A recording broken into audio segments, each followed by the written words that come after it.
solve the Bautista legacy case. Okay na yan, te. Ang cringe, to be honest. And actually, can we just take a moment to appreciate my desk? Ang ganda ng, magulo siya, of course. Pero, ganito ata, if you really love murder mysteries, may in love ka sa ganitong setup. Hi everyone, it's Kate Delin, and for today's vlog, it's a bit different than my usual content because today we will be solving an unsolved case file. Oh my gosh, I'm so excited, y'all. I bought this in TikTok shop. It's in my showcase. Y'all can go check that out. It also comes with a magnifier. Wait lang, ang saya-saya ko. So let's read the case file. Scan before entry. We have a QR code. This game can be played solo or by group. Solo. Once you get the right suspect, open the final investigation report. Also, let's unbox our magnifier. Napaka-cute! Oh my gosh! Guys, ang cute! Oh my gosh, the experience it's giving. Okay, so we have 3 files. One is the final investigation report. Dito natin makikita if correct ba ang ating theory. So there's a seal, confidential, do not tamper. Oh my gosh, ang cute. We also have our investigator's case file released by Black Vault. So ang nandito naman are the papers. Oh my gosh, ang cute! Okay, may mga suspects. Okay, this is also yung Black Vault access para sa case notes. For the evidence pouch, we'll put this away. Ako lang ba yung parang kabado?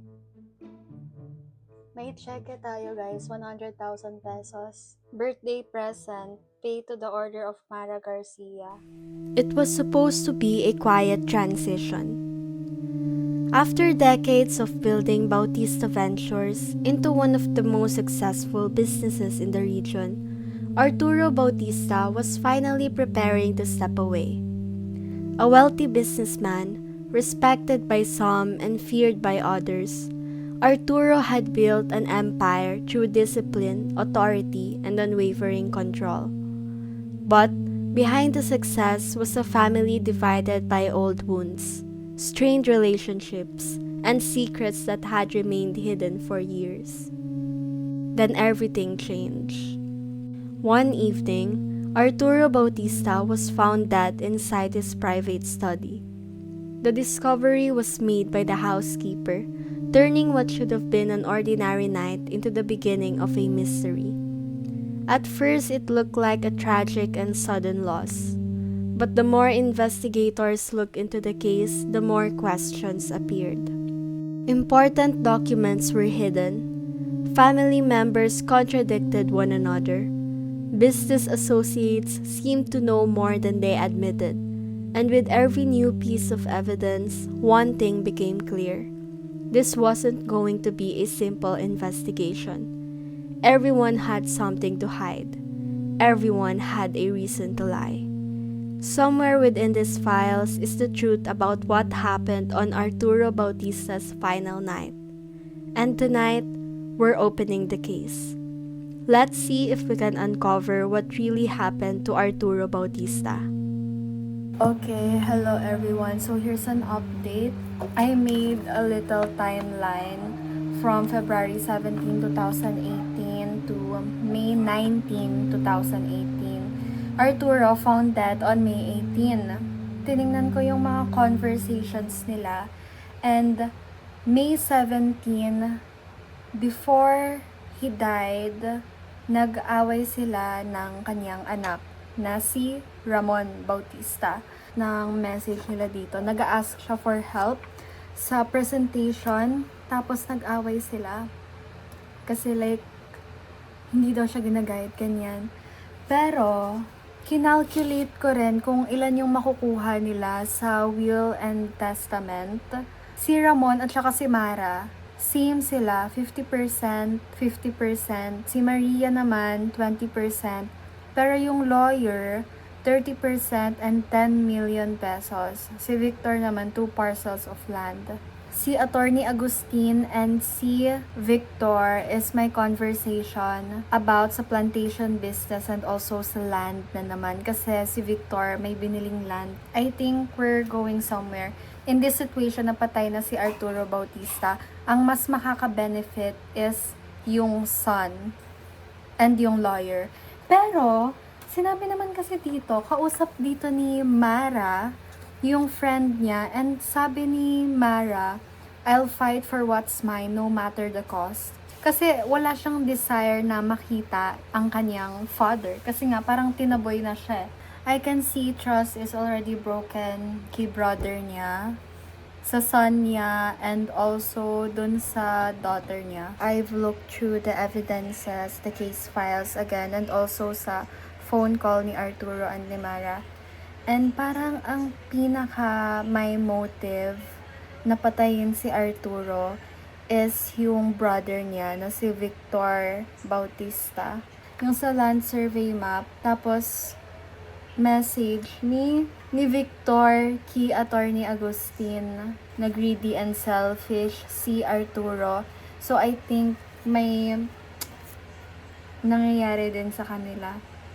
Night of the incident, may tense conversation daw na naririnig yung housekeeper and yung neighbor sa office. Si Arturo upset, pero yung kausap niya galit. So, 'di ba? Walang nagsabi na nakakaantok pala to.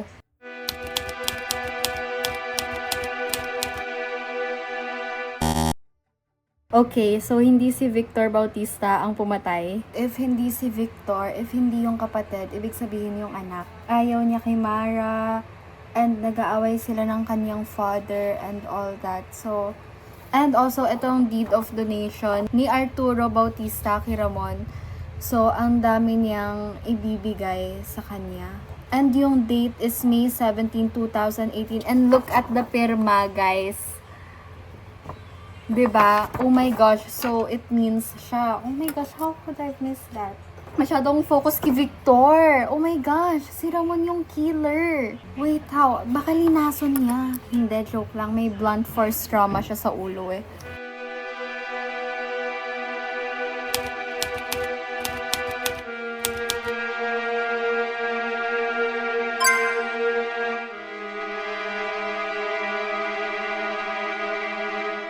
I'm so happy. Okay, so ang pumatay talaga is yung anak. Si Ramon Bautista talaga ang pumatay kay Arturo Bautista. Kaya pala ang dami niyang mamanahin. Ay, nako, ganyan talaga, guys.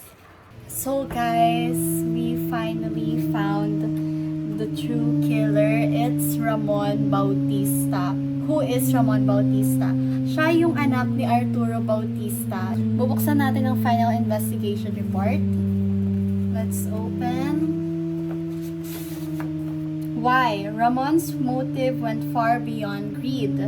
For years, he had devoted himself to Don Arturo, sacrificing his own ambitions in the hope of love, trust, and a rightful place in the family.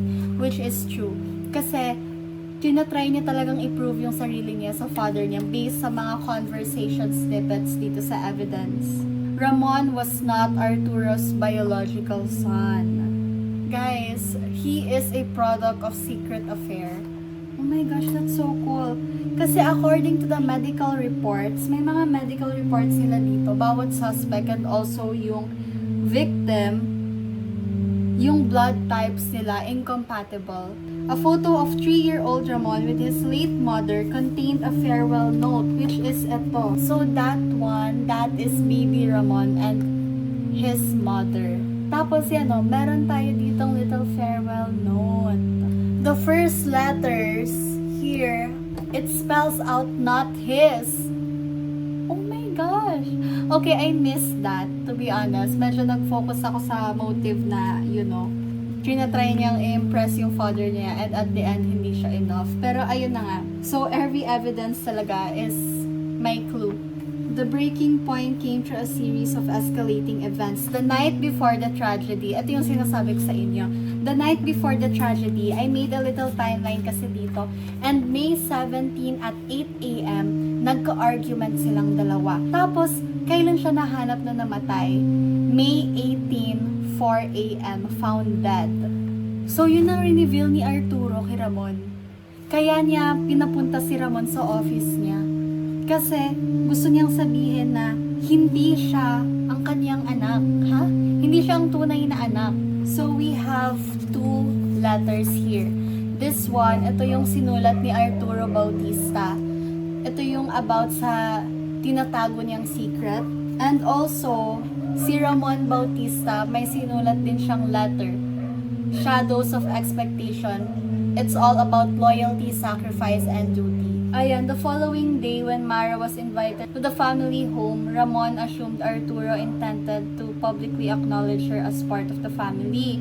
So, yung claim ni Ramon doon sa properties is talagang matithreaten. After niya patayin ang kanyang father, he went out for a drink. This is actually so helpful kasi ang very detailed ng linagay nila. The killer is not Maria kasi she withdrew large amounts from their joint account, which is oo. Meron tayo ditong mga cheque, isa 1 million, yung isa kalahating milyon, tapos yung isa naman 400,000. Ang motive ni Maria is financial security, and actually wala na siyang problema doon kasi kung kahit anong gusto niya, binibigay naman sa kanya ni Arturo.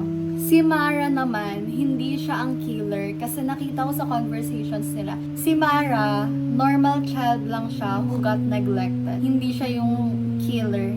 Kasi nakita naman natin dito sa papers si Mara, school stuff siya, tapos ayun, living alone. Kaya talagang emotional yung galit niya. Hindi naman siya mamamatay tao. Si Victor naman, yung kapatid ni Arturo, na akala ko actually siya yung killer. Well, turns out hindi siya yung killer. He had property disputes with Arturo and wrote a threatening letter about land. So, ang gusto naman ni Victor is lupa. Hindi naman like tungkol sa gusto niyang patayin yung kapatid niya. Not like that. And then si Attorney Agustin, yung lawyer is greedy and manipulative. I agree. Kasi actually, kinalculate ko dito, 'di ba, yung mga total na makukuha nila sa last will and testament ni Arturo. And ang daming mapupunta kay lawyer niya. Like, hello. Talagang gusto niya lang magkaroon ng pera and hindi naman tungkol sa pagpatay kay Arturo.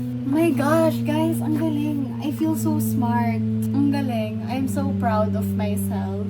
I'm so proud of myself. So that's it for the Bautista legacy case. See you in the next case, which is Starlet and Shadow.